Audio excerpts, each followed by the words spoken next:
दलितों पिछड़ों को हक दिलाने के लिए कांग्रेस नेता राहुल गांधी ने बड़ी चाल चल दी है।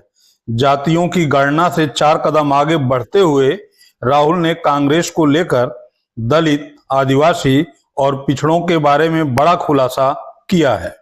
विश्वकर्मा प्रतिनिधियों की बैठक में हुए इस बड़े खुलासे से भाजपा की मुश्किल बढ़ने वाली है, क्योंकि भाजपा मोदी सरकार की जातिगत घोषणा के बाद यह मान बैठी थी कि राहुल गांधी के जाति गणना के मुद्दे की हवा निकल चुकी है।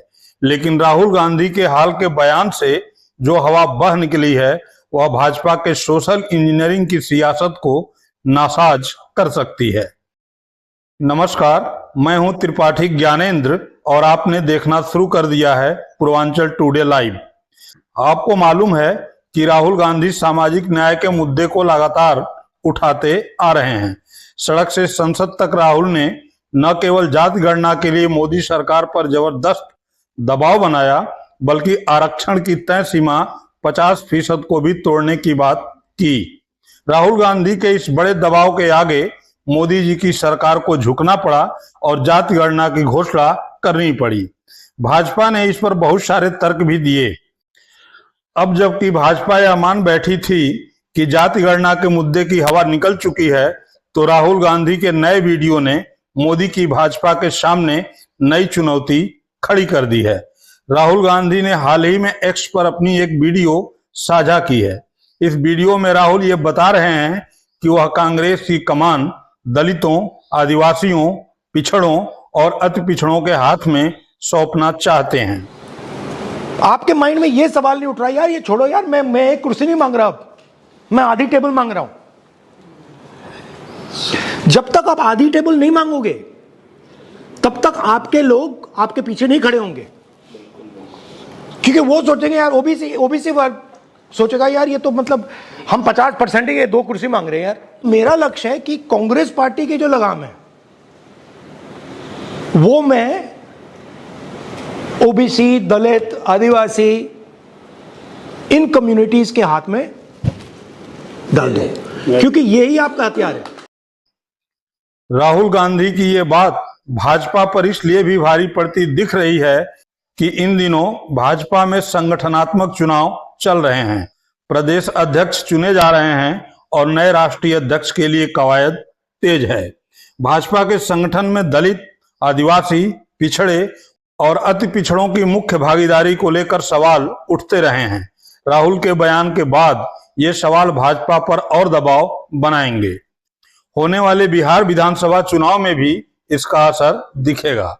राहुल गांधी की मंशा को विस्तार से समझना है तो राहुल गांधी द्वारा साझा की गई विश्वकर्मा प्रतिनिधियों की बैठक की ये वीडियो जरूर देखिए, पूरी देखिए। इसमें उन्होंने अपनी मंशा को पूरी तरह स्पष्ट कर दिया है कि वह सामाजिक न्याय की राह पर चलते हुए किस तरह दलितों, आदिवासियों, पिछड़ों और अति पिछड़ों को सत्ता में भागीदारी दिलाना चाहते हैं। सर, पूरे हिंदुस्तान में विश्वकर्मा समाज की आबादी बिहार में खासकर जनगणना के हिसाब से 7.5% है। विश्वकर्मा समाज 5 भागों में बटा हुआ था: बढ़ई, लोहार, सोनार, कसेरा, ठठेरा, कुम्हार, लेकिन सब अलग अलग थे। तो आज समय की मांग है और परिस्थिति है कि जिसकी जितनी संख्या भारी उसकी उतनी हकदारी। तो हम लोगों ने पिछले 6 वर्षों से लगातार दिन रात 24/7 काम करके ये 5 को एक किया। सीनियर ब्यूरोक्रेसी में आपका कोई नहीं? जी नहीं है। मीडिया में आपका कोई नहीं? नहीं है। कॉर्पोरेट इंडिया में आपका कोई नहीं? नहीं है। हायर जुडिशरी में कोई नहीं? नहीं है। सीनियर जनरल्स में कोई नहीं? आपको ये सवाल पूछना है कि हिंदुस्तान का जो पूरा स्ट्रक्चर है उसमें हमारे लोग क्यों नहीं है? Power structure. हिंदुस्तान में हम 100 साल पहले आते तो सारा का सारा फर्नीचर ये बढ़ाई लोग बनाते थे। सही बात है। एक मतलब अगर ये बनता तो बढ़ाई बनाता था, वो बना तो बढ़ाई बनाता था, वो बना तो बढ़ाई बनाता था। जी जी, राइट। वो आपकी जगह खा गए, खत्म। आपकी जगह ले ली और चाइना के बढ़ाइयों को पकड़ा दी। जी, मार्केट को पकड़ा दी। मार्केट को नहीं, चाइना में बढ़ाई काम कर रहा है। चाइना में बढ़ाई भी काम कर रहा है, लोहार भी काम कर रहा है, सुनार भी काम कर रहा है, कुम्हार भी काम कर रहा है, कसेरा भी काम कर रहा है। उधर की कंपनी उसकी है। ये जो पूरी जापान में इंडस्ट्री है इंजन बनाने वाली, ये पता है कौन चलाता है? ये जापान के जो ओरिजिनल लोहार थे वो चलाते हैं। बट यहाँ हम लोगों को आगे बढ़ने ही नहीं दिया जा रहा है। हाँ, तो मेरा सिर्फ ये कहने का मतलब है, ये जो आप लड़ाई लड़ रहे हो ये बहुत जरूरी लड़ाई है, मगर ये 1990 की लड़ाई है। आप सोचोगे यार हमारे 5 लोग विधानसभा में आ गए, तुम्हारा काम हो जाएगा। वो 5 लोगों को ऐसे अंबानी खरीदेगा 2 मिनट में। तो हम लोग क्या करें? रास्ता बताइए ना। अब ये जो लड़ाई आप लड़ रहे हो, आप कुरुक्षेत्र उधर चला गया है। तो सर उधर जाने के लिए क्या संसाधन नहीं है हमारे पास? नहीं, सबसे पहले उधर जाने का तरीका जाति जनगणना है। जाति जनगणना में मैं क्यों प्रेशर डाल रहा हूं? क्योंकि मैं जानता हूं जिस दिन जाति जनगणना टेबल पे आ गया मामला ही खत्म, उस दिन आपके सब लोगों को पता लग जाएगा यार, ना हम शिक्षा के सिस्टम में हैं, ना हम स्वास्थ्य के सिस्टम में हैं, ना हम कॉर्पोरेट इंडिया में हैं। नहीं सर, हम तो मेरा कहना है मैं आपकी पूरी मदद करूंगा कि आपके एमएलए बन जाए, बट जब तक आप वो बड़ा सवाल नहीं पूछोगे तब तक आपका होने वाला कुछ नहीं है। बड़ा सवाल है कि हिंदुस्तान का जो पावर का सिस्टम है उसमें आपको कैसे घुसाया जाए जी। और इससे उसमें नहीं घुस रहे हो, इससे नहीं घुस पाओगे। आपकी हिस्ट्री है, आपका कल्चर है, आपका जीने का तरीका है। सबसे पहले आपको अपनी जो हिस्ट्री है उसमें कॉन्फिडेंस लानी पड़ेगी। दलित जो है वो सबसे दबा हुआ है, बट अपनी हिस्ट्री में उसकी कॉन्फिडेंस है। उनका इकट्ठा होने का अपने इतिहास को याद रखा, हम भूल गए, आप भूल गए। और पूरा राजनीति, हिंदुस्तान की राजनीति का पूरा गेम यही चल रहा है कि यार ये जो ओबीसी हैं इनको अपना जो इतिहास है ये भूलवा दो। हिंदुस्तान की जो इंडिपेंडेंस की जो स्ट्रगल थी वो 2 फेज में थी। पहले कांग्रेस पार्टी कह रही थी कि भाई देखो हम अंग्रेजों के सिस्टम को एक्सेप्ट करते हैं, इसमें हम रिप्रेजेंटेशन चाहते हैं। 1929 में 29 में गांधी जी और नेहरू जी और इन सब ने कहा कि हम रिप्रेजेंटेशन नहीं चाहते, पूर्ण स्वराज, हम पूर्ण स्वराज चाहते हैं, हम पावर चाहते हैं। अभी आप लोग रिप्रेजेंटेशन की लड़ाई लड़ रहे हो। अभी आप लोग कह रहे हो कि भैया हमें रिप्रेजेंटेशन चाहिए, इससे आपको कुछ नहीं मिलने वाला। पूर्ण स्वराज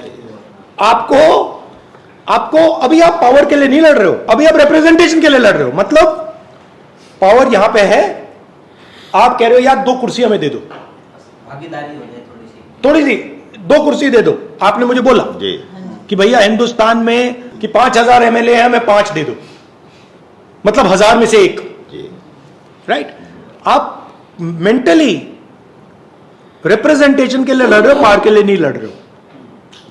जब तक आपने ये अपने माइंड में नहीं बदला कि मैं रिप्रेजेंटेशन के लिए नहीं लड़ रहा हूं, मैं अपनी हिस्ट्री के लिए लड़ रहा हूं, मैं पावर के लिए लड़ रहा हूं, तब तक ये गाड़ी आस्ते आस्ते आस्ते आस्ते आस्ते चलेगी, थोड़ी देर बाद ठक रुक जाएगी। आप जो लड़ाई लड़ रहे हो आप बहुत कम स्पेस के लिए लड़ रहे हो। आपके माइंड में ये सवाल नहीं उठ रहा यार ये छोड़ो यार, मैं एक कुर्सी नहीं मांग रहा, अब मैं आधी टेबल मांग रहा हूं। जब तक आप आधी टेबल नहीं मांगोगे तब तक आपके लोग आपके पीछे नहीं खड़े होंगे, क्योंकि वो सोचेंगे यार ओबीसी वर्ग सोचेगा यार ये तो मतलब हम 50% ही 2 कुर्सी मांग रहे हैं यार। मेरा लक्ष्य है कि कांग्रेस पार्टी की जो लगाम है वो मैं ओबीसी, दलित, आदिवासी, इन कम्युनिटीज के हाथ में डाल दूं, क्योंकि यही आपका हथियार है। आप हमारा नेतृत्व कीजिए, समाज आपके साथ तन मन धन के साथ रहेगा। ये नहीं कि कल बिहार में ही रहेगा, इतनी मैं सबके सामने वादा करता हूँ पूरे हिंदुस्तान में आपके साथ है। ये आपने जो जनगणना का जो लोकसभा में उठाया था करवा के रहेंगे, वो आपने मनवाया, आपकी जीत है जी, वो हम लोगों के लिए। बट ये कराएंगे नहीं है, ये बड़े बदमाश है ये। जब से आपने आवाज उठाई थी उसके बाद हमने क्रीमी लेयर के खिलाफ रोहतक से लेकर चंडीगढ़ पद यात्रा, पैदल यात्रा कीजिए, पद यात्रा की सर हमने धूप में। मुझे अन्याय अच्छा नहीं लगता, तो जब मैं देखता हूं कि भैया अति पिछड़ों के साथ अन्याय हो रहा है तो मैं वहां जाता हूं। मैं अन्याय के खिलाफ, मुझे वो नहीं अच्छा लगता। मेरी कोशिश है बिहार में, नॉर्थ इंडिया में, कि जो अति पिछड़ा वर्ग है उसको रिस्पेक्ट मिले, उसकी जो हिस्ट्री है उसका जो ट्रेडिशन है उसको रिस्पेक्ट मिले, और उसकी जो ओरिजिनल जड़ है जो बीजेपी आरएसएस लोग काट रहे हैं उसे एक बार फिर मतलब